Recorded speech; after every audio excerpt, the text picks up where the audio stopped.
Hi guys, welcome back to the Fiberista Files. Today is April 28th, it's Wednesday. Lots to do today, so let's get started. Dye pots. I have begun dyeing for the Fiber Frolic, which I'm going to be a vendor at on June 6th, 5th, and 6th? June 6th and 7th. June 5th and 6th. And the fibers and yarns I'm going to be showing you for the next little bit are not going to be available in the Etsy shop, at least not right away. If I have any left when I come home from the frolic, I will list them, obviously. If you see something here in the next couple of weeks that you really have to have, shoot me an email, heather@highlandhandmades.com, and we'll probably be able to work something out. I may be able to reserve one for you or dye up an extra one. We'll see. First thing I want to show you is this yarn. This is called Jonquil. It is a skein of sock yarn. This is from my new cones of sock yarn that I got. I told you last time that there were 1,700 yards per cone. That's totally wrong. It's 1,700 yards per pound, and each cone was 3 pounds. I got 5 of them, so that was 60 skeins of yarn instead of the 20 that it would have worked out last time. I'm an idiot. Sorry.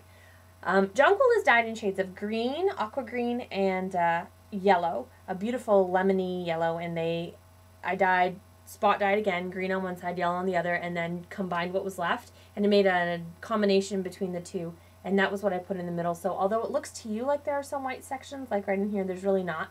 It's a light green. It's a beautiful spring shade.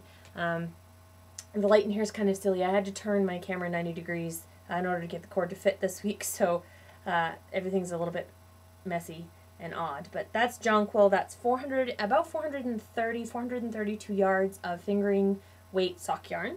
Superwash, colonial, and nylon, 75-25 mixture. I've started dyeing up the superwash merino that I got as well, and the superwash merino is unbelievably smooshy.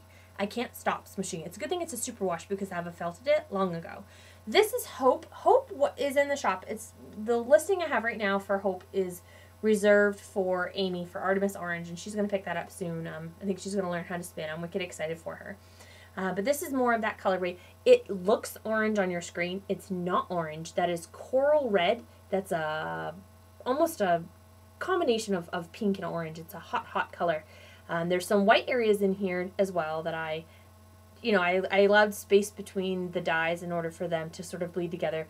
This will lighten when you spin it. It will lighten some of the darker colors, so there won't be such a contrast between light and dark areas. This is navy blue as well. It's not black. I know it looks black to you, but it's not black. It's navy blue. And there are some little pops of hot pink in there too. I love little pops of hot pink. I think they make an interesting combination. Again, they don't look good with the orange, but it's not orange. It's coral, I swear. Again, super smushy.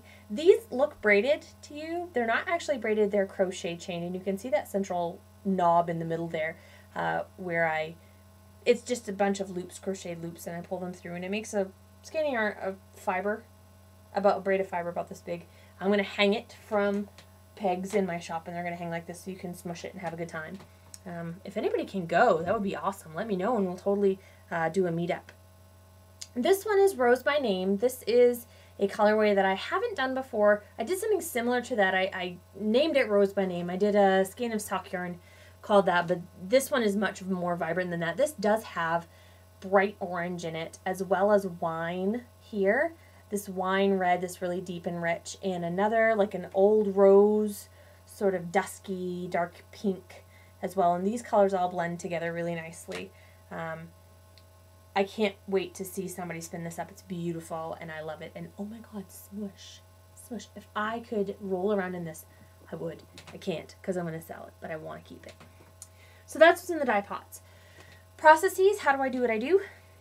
My blog, I don't know if you guys have been to it, is highlandhandmades.com. On the blog, my tagline, my subtitle is a dyer's notebook. I'm sorry, I'm going to lean way completely out of frame. Sorry about that. This is my Highland Handmades dyer's notebook. It's one of those classic marbled, high school books. I'm a high school English teacher in my day job, so it was a school supply. Don't tell. This is where I write notes about what I'm dyeing, what colors I'm using of dye. When I started dyeing, I had a lot of time to think about what colors I wanted to do and all that, and it was very, very neat. I had like the colorway name, the fiber that I was doing, what dyes I used as the colorway, any notes that I made, whether I did something as a half of a color value or not. this has progressed especially as time constraints have gotten more. This is one of the more recent ones. These are the colorway names over here, and then what colors I used, and there's really no notes there at all. I changed my mind. Like this one was brown, and now it's green.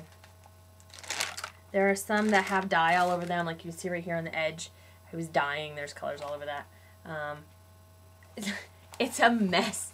And the more I use it, when I'm dyeing, the more the pages get messed up. I don't know if you can tell there that these are the pages that I haven't used yet. And then these ones are the ones that I have stuck my hand on with my gloves when my hands are all wet from dyeing the fiber, and I decide to make a change or write whatever. The pages get all wet and gross, and if you've got a pen that goes through the wet spot, it won't write. So then I get really frustrated and scribble all over the place, and it's really, really, really, really messy. I don't even know what some of these colorways are anymore. I have no idea. Can't read them.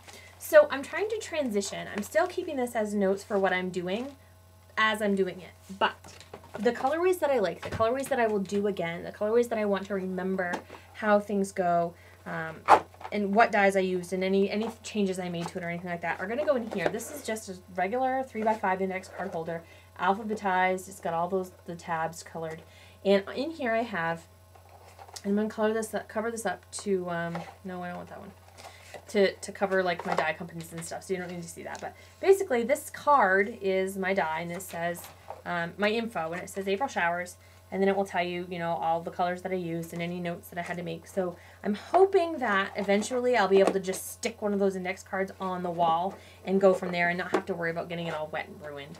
And this is a pretty durable case. Again, school supplies. So that's processes. Growing the business. I have been so excited to talk to you about this for weeks now. I'm just glad I'm finally there.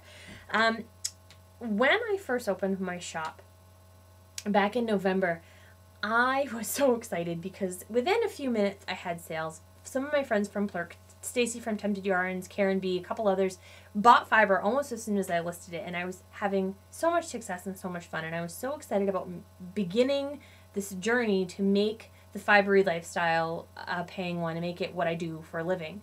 And I was vibrating with excitement because I was so happy. And when I went to bed, I was way too excited to sleep. My husband had gone to bed hours ahead of me, and I thought he was asleep. And so I was just laying there kind of vibrating like, oh my gosh.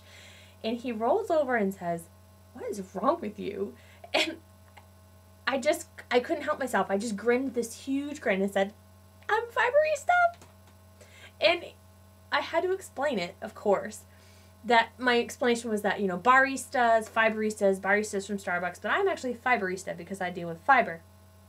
It grew from there. I thought he had forgotten all about it because he rolled right back over and went to sleep. But at Christmas time, I got the shirt. This is a 100% cotton t-shirt. The sleeves are a nice length. I'm 5'9". This is a good size t-shirt. And on it says, I don't know if you can see it, just hit the camera, it says Fiberista. And that's embroidered on there in nice hot pink letters.